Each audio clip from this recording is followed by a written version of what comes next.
Hello students, we have already started with trigonometric functions. Today we are going to see inverse trigonometric functions and then we'll start with exercise 3.3. Before that, let us take a small recap of principal value of inverse trigonometric functions. So we have already seen the value of a function in the range is called the principal value of the given function. So we should know what are the range of the function. If the value belongs to that range, then it is called as the principal value of the given trigonometric inverse function. So the following table shows the domain and the range of all trigonometric functions. Let's look at the table once again. We are just recapitulating this. Now here we have taken all the inverse trigonometric functions. So sine inverse function, the domain is close interval -1, 1 and the range is close interval -π/2, π/2. For cos inverse function, the domain is close interval -1 to 1 and the range is close interval 0 to pi. Tan inverse function, the domain is the real number line and the range is close interval -π/2, π/2. Then for cosec inverse function, we have the domain is r minus open interval -1, 1 to close interval. This is the range. So the range is close interval -π/2, π/2.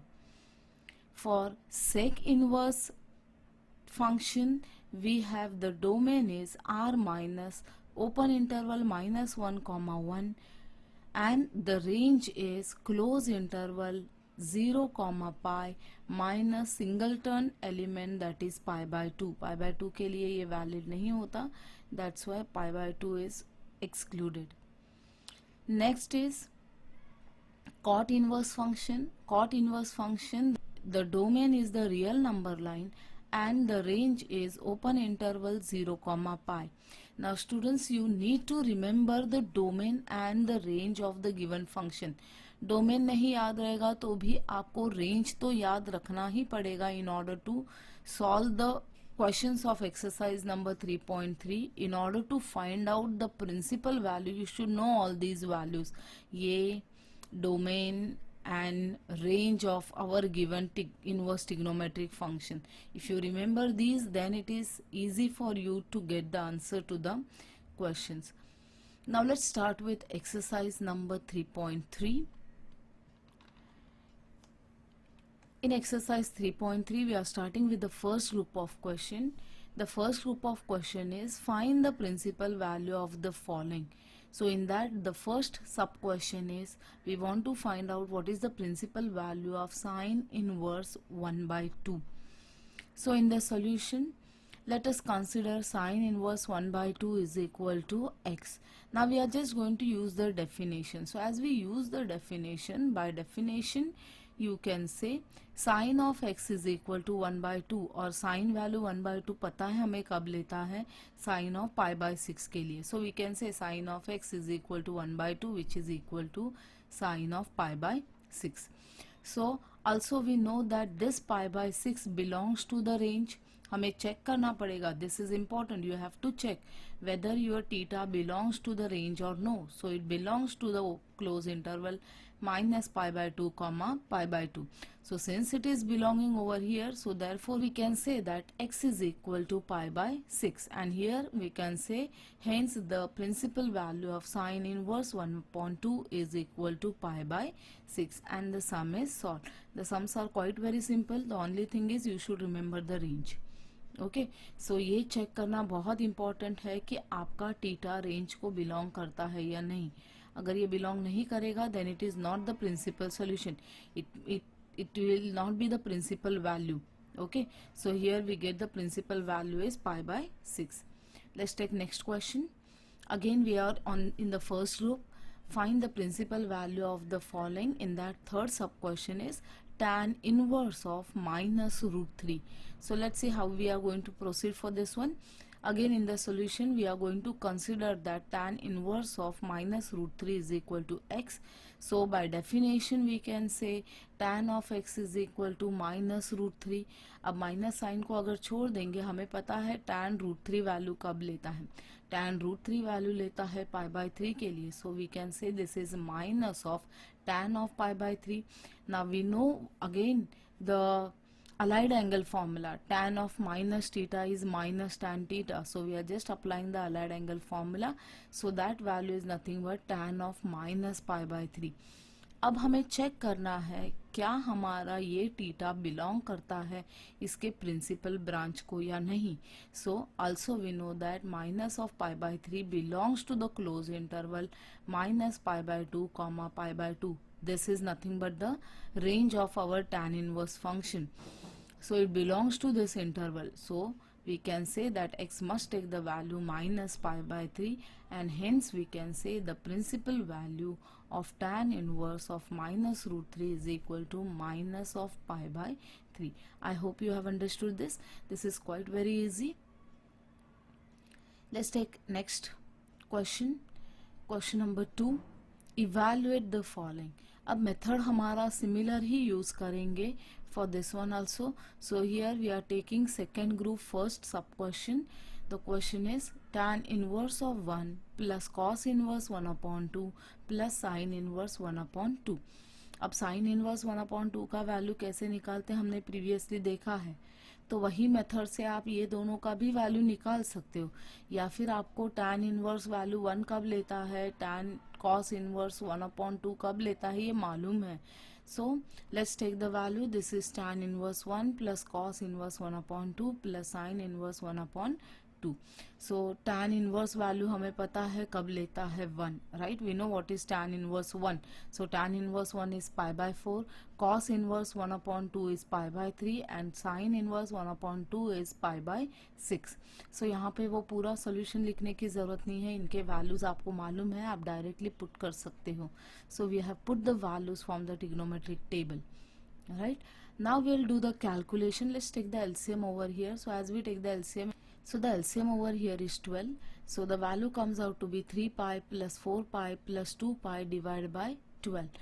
Up doing the calculation in the numerator, the value is 9 pi divided by 12. Cancellation करने के बाद हमें मिलता है 3 pi by 4 and hence the sum is completed. सिर्फ आपको यहाँ पे वैल्यू पुट करना था tan inverse 1, cos inverse 1 upon 2 and sin inverse 1 upon 2.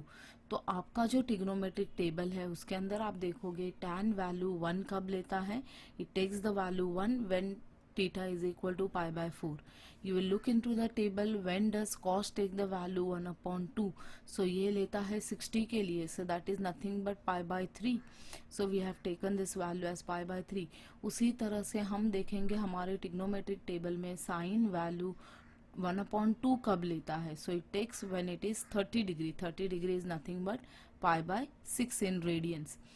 Next steps are quite very simple. You just take the LCM cancellation and you will get the answer. I hope you have understood this. Let's take another question from this group. So group 2 again, evaluate the following. We are taking the third sub question. The question is tan inverse root 3 minus sec inverse of minus 2. अब tan root 3 value कब लेता है हमें मालूम है, लेकिन अगर हम देखेंगे सेक इनवर्स वैल्यू या फिर सेक वैल्यू माइनस 2 कब लेता है ये हमें नहीं मालूम है. तो इसके लिए हमें कैलकुलेशन करने की ज़रूरत है, इसका वैल्यू आप डायरेक्टली पुट कर सकते हो. So in the solution let us consider sec inverse of minus 2 is equal to x. So by definition we can say sec of x is equal to minus 2. अब सेक है तो सेक को हम convert कर लेते हैं कॉस में. So therefore you can say cos of x is equal to minus 1 upon 2. अब माइनस साइन छोड़ देंगे तो कॉस वैल्यू 1 अपॉन 2 कब लेता है हमें पता है, कॉस ऑफ पाई बाय 3 के लिए. So for that we are putting the value as cos of pi by 3. Minus sign we have kept as it is. So you get cos of x is equal to minus 1 upon 2 which is equal to minus of cos of pi by 3. अब यहाँ पे वापस हम allied angle का formula apply करेंगे. So we know that cos of pi minus theta is equal to minus cos theta. Here we are applying the allied angle formula. Cos of pi minus theta is equal to minus cos of theta. So theta का value हम डाल रहे हैं pi by 3. So that will give us this is equal to cos of pi minus pi by 3. Calculate करते हैं इसको तो ये वैल्यू हो जाता है cos of 2 pi by 3. अब हमें चेक करना है क्या 2 पाई बाय 3 हमारे प्रिंसिपल ब्रांच को बिलोंग करता है या नहीं.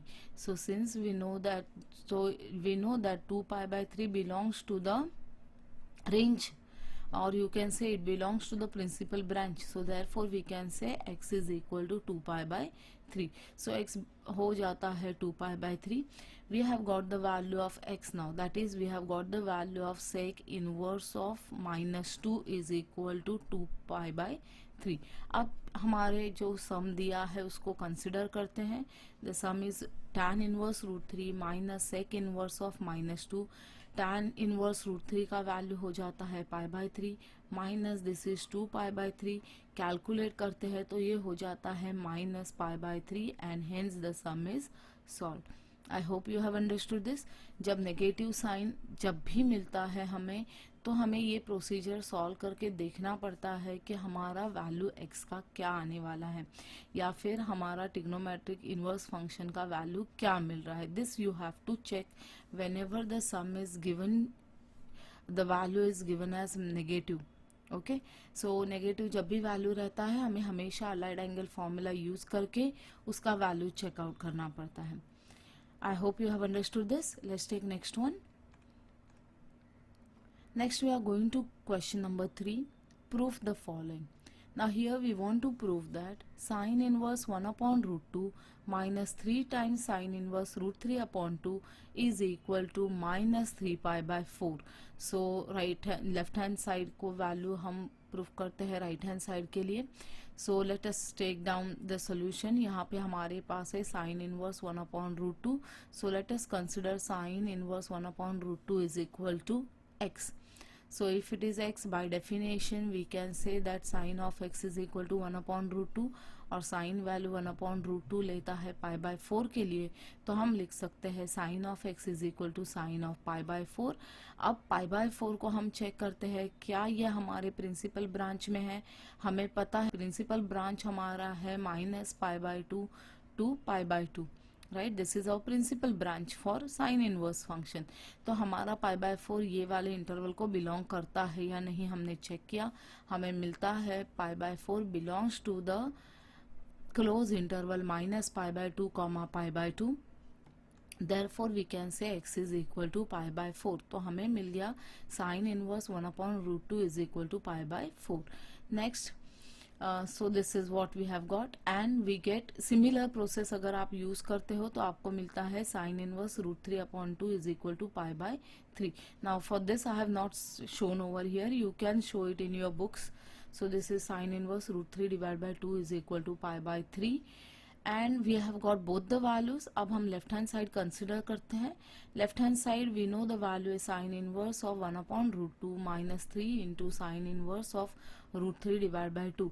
अब sin inverse 1 by root 2 का वैल्यू हमारे पास यहाँ पे है, we know the value, and sin inverse root 3 by 2 का वैल्यू भी हमारे पास है. दोनों पुट कर देते हैं यहाँ पे. so that value is pi by 4 minus 3 times pi by 3. 3 cancel कर दिया तो हमें मिलता है pi by 4 minus pi and that will give us minus 3 pi by 4 which is equal to RHS and hence it is proved. I hope you have understood this one also. Some same method के है, there is no difference in the method, only asking pattern is different. वहां पे proof that नहीं था, आपको सिर्फ एक ही part पूछा था. फर्स्ट सम में आपने सिर्फ एक पार्ट फाइंड आउट करना सीखा था. अब यहाँ पे हमने क्या किया, दोनों का वैल्यू फाइंड आउट किया, फिर हमने लेफ्ट हैंड साइड के अंदर पुट कर दिया और देखा ये equal to right hand side है या नहीं. So that is what is to be proofed and hence it is done. Let's take next question. Now in group 3, again prove the following. We are taking the third sub question. This is sin inverse 3 upon 5 plus cos inverse 12 by 13 is equal to sin inverse 56 divided by 65। ये सम काफ़ी important है और काफ़ी बार board exam में आया हुआ है। Same नहीं आया है लेकिन similar type questions have been asked in the exam. Now the method for this sum is little different than the previous sum. अब देखते हैं इसमें क्या डिफरेंस है। Now again here we want to prove that left hand side is equal to right hand side. Now let's look at the method. Now here what we are going to consider is the first value is x, the second value is y, and the third value is z. So we are considering sin inverse 3 upon 5 is equal to x, cos inverse 12 upon 13 is equal to y, and sin inverse 56 divided by 65 is equal to z. अब previous sums अगर देखेंगे तो trigonometric table जो हमने school से learn किया है वो टेबल यूज करके हमें साइन इनवर्स का वैल्यू डायरेक्टली मिल सकता था, राइट या फिर अलाइड एंगल फॉर्मूला यूज करके इनका वैल्यू हम निकाल सकते थे। But if you look at this term, यहाँ पे अगर देखेंगे तो हमारे पास है sine inverse 3 upon 5, cos inverse 12 upon 13, sin inverse 56 divided by 65। अब हमें ये तो मालूम ही नहीं है कि sin वैल्यू 3 upon 5 कब लेगा, cos वैल्यू 12 upon 13 कब लेगा, sin वैल्यू 56 divided by 65 कब लेगा। So that method cannot be applied for this sum. Now let's see what is the method over here. Now here we are applying the definition. So we can say for the first one, then we can say sin of x is equal to 3 upon 5 where 0 is less than x is less than pi by 2. Cos of y is equal to 12 divided by 13. Again theta x, here it should be y. We can say y belongs to open interval 0 pi by 2। Similarly हमने z के लिए लिया था sine inverse 56 divide by 65 is equal to z लिया था, तो हम लिख सकते हैं sine of z is equal to 56 divide by 65 where 0 less than, this should be z, 0 less than z is less than pi by 6। तो ये तो वैल्यूज हमने लिख लिया, this is just the definition. अब हम क्या करेंगे, हम x का टर्म, ये जो टर्म है साइन ऑफ 5/3 कंसिडर करते हैं, इसको आगे सॉल्व करेंगे। Then will look at this term.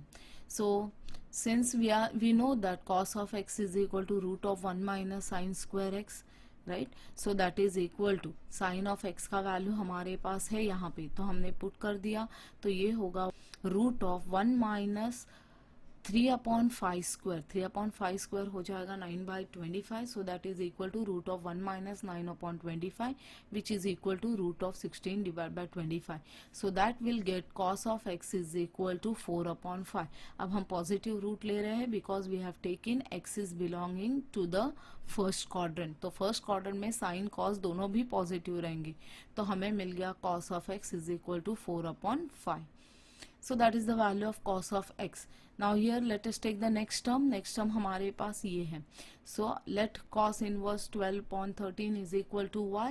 So therefore by definition cos of y is equal to 12 upon 13 where 0 is less than y is less than pi by 2. So now same similar technique हम use करते हैं यहाँ पे cos का value दिया हुआ है, हम साइन के लिए यूज करते हैं।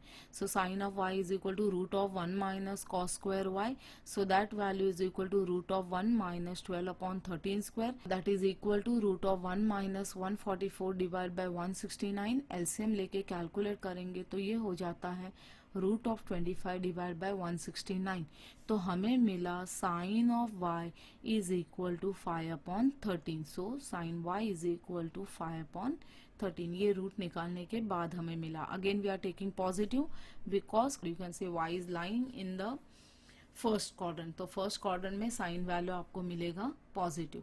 अब हमें cos x का वैल्यू मिल गया, हमें sin y का वैल्यू मिल गया। अब हमें देखते हैं प्रूफ क्या करना है।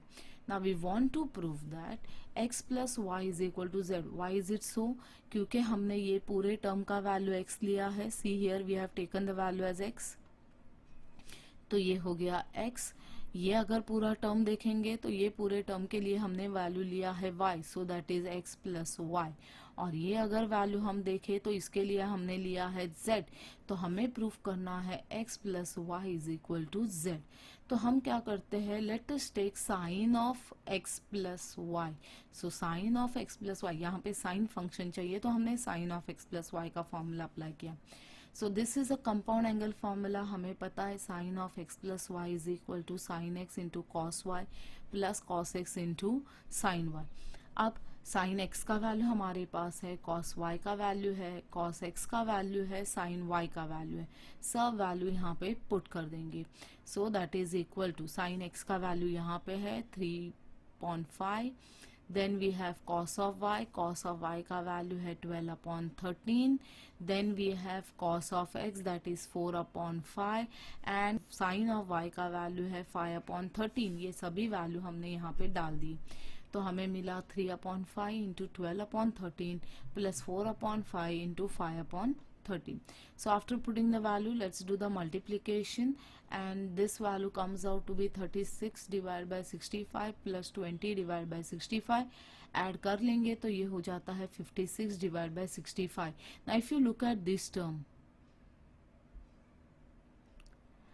56 divided by 65, 56 divided by 65 is over here. और ये वैल्यू क्या है? तो ये वैल्यू है साइन ऑफ z का.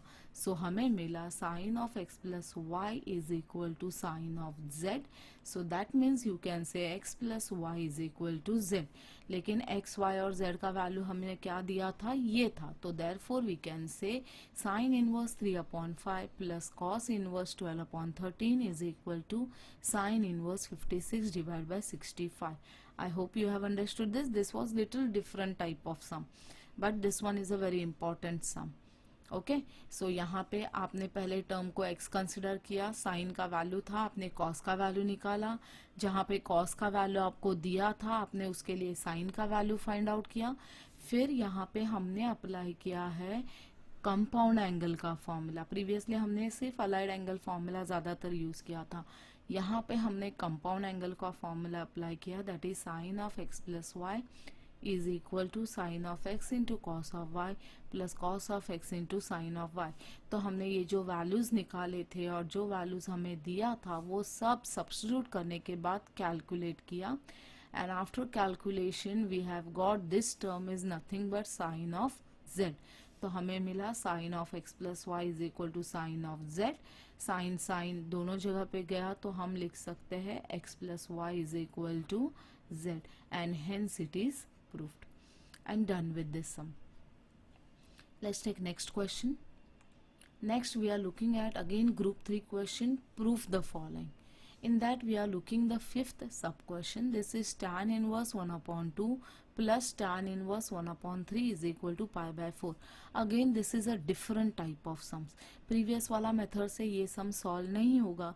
The reason is previous method मतलब जो हमने principal वैल्यू निकाल के किया था वो वाले से ये वाला सम सॉल्व नहीं होगा.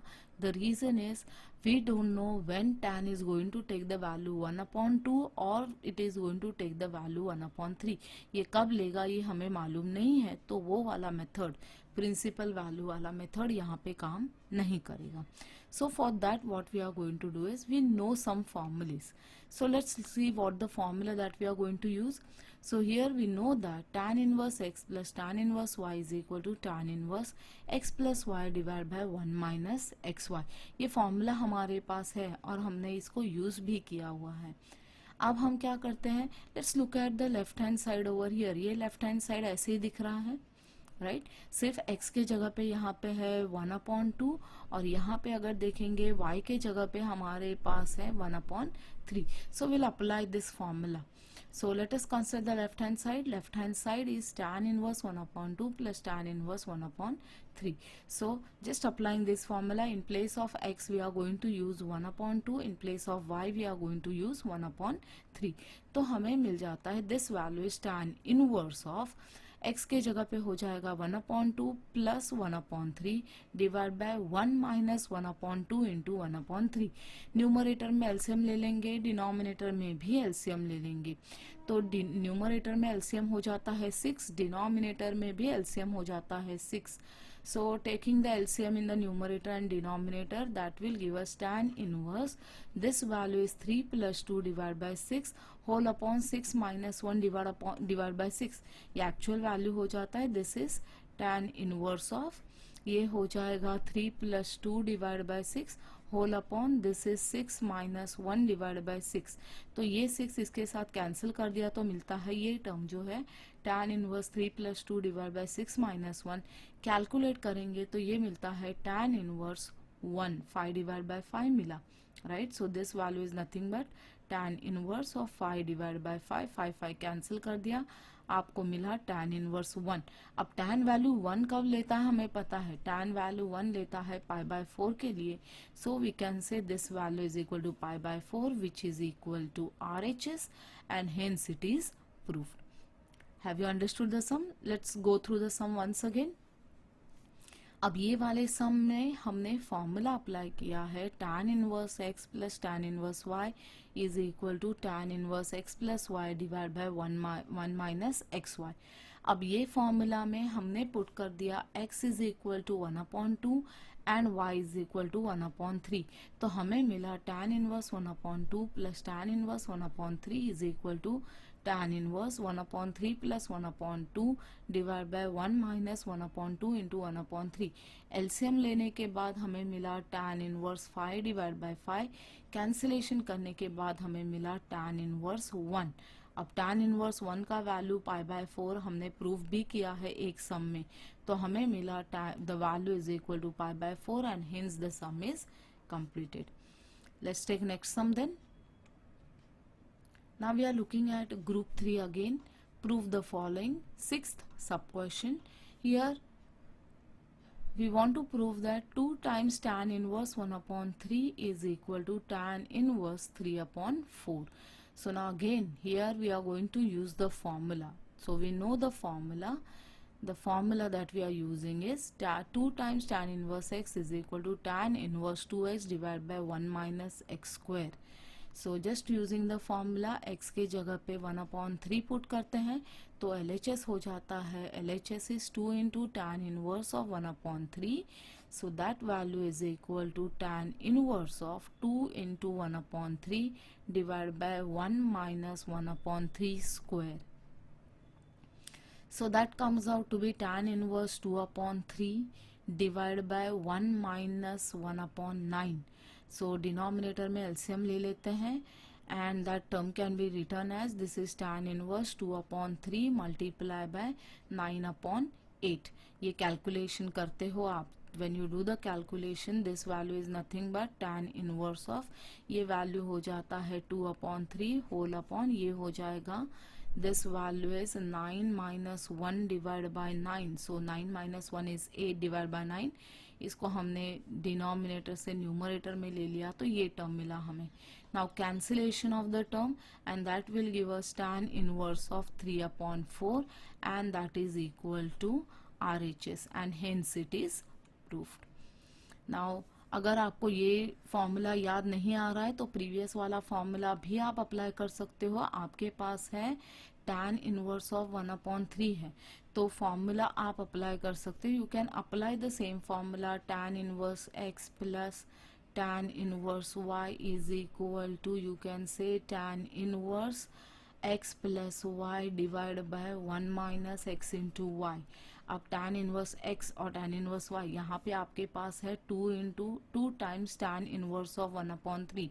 सो 2 टाइम्स है तो हम इसको लिख सकते हैं tan inverse 1/3 plus tan inverse 1/3, right. Now using this formula, ये अगर फॉर्मूला आप अप्लाई करते हो तो आपको मिल जाता है LHS हो जाता है LHS is 2 times tan inverse 1/3 which is same as, ये हो जाएगा tan इनवर्स ऑफ, ये होगा 1/3 plus 1/3 divide by this is 1 minus 1/3 into 1/3। Add up करेंगे तो ये वैल्यू हो जाएगा tan इनवर्स ऑफ 1/3 प्लस 1/3 हो जाएगा 2/3 होल अपॉन, ये वैल्यू हो जाएगा 1 minus 1/9। This is nothing but the same step over here, right. So अगर फॉर्मूला याद है तो इतना सब करने का बच जाता है। अगर फॉर्मूला याद नहीं है तो आप यही फॉर्मूला अप्लाई करके सिमिलर वे से इसको प्रूव कर सकते हो। So I hope you have understood this one. Now let's go for the next one. Next again in group 3 proof the following. Seventh sub question is tan inverse of cos theta plus sin theta divided by cos theta minus sin theta is equal to pi by 4 plus theta, where theta belongs to the open interval minus pi by 4 comma pi by 4.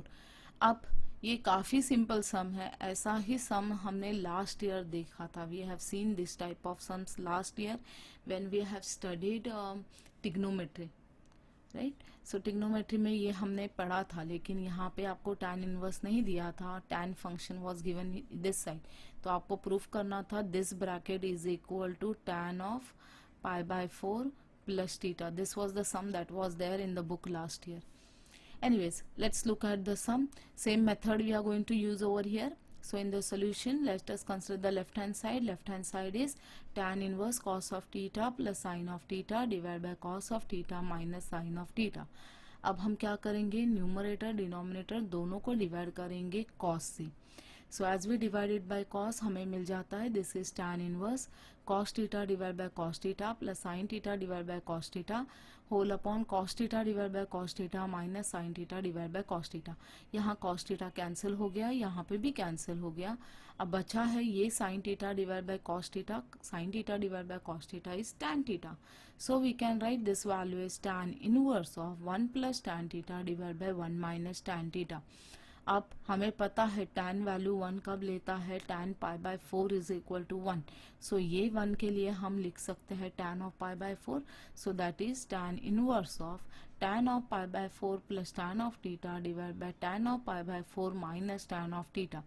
अब ये अगर देखेंगे तो this is nothing but, actually this can also be written as, this is nothing but tan inverse of, this is tan of pi by 4 plus this is tan of theta divided by this is 1 minus, इसको हम ऐसे भी लिख सकते हैं tan of pi by 4 into tan of theta. now this is understandable. ये तो हो गया हमारा formula tan of pi by 4 plus theta, right. tan of a plus b is equal to tan a plus tan b divided by 1 minus tan a into tan b. ये हमारा compound angle formula है. So we applying the compound angle formula. हमें मिला tan inverse tan of pi by 4 plus theta.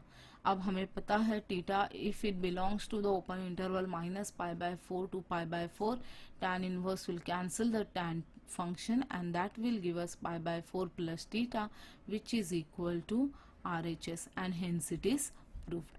I hope you have understood this one also. ये similar method हमने last year learn किया था. So students, remaining sums of the exercise are your homework. Please try the sums. We'll stop over here for the day. Have a nice day and thank you.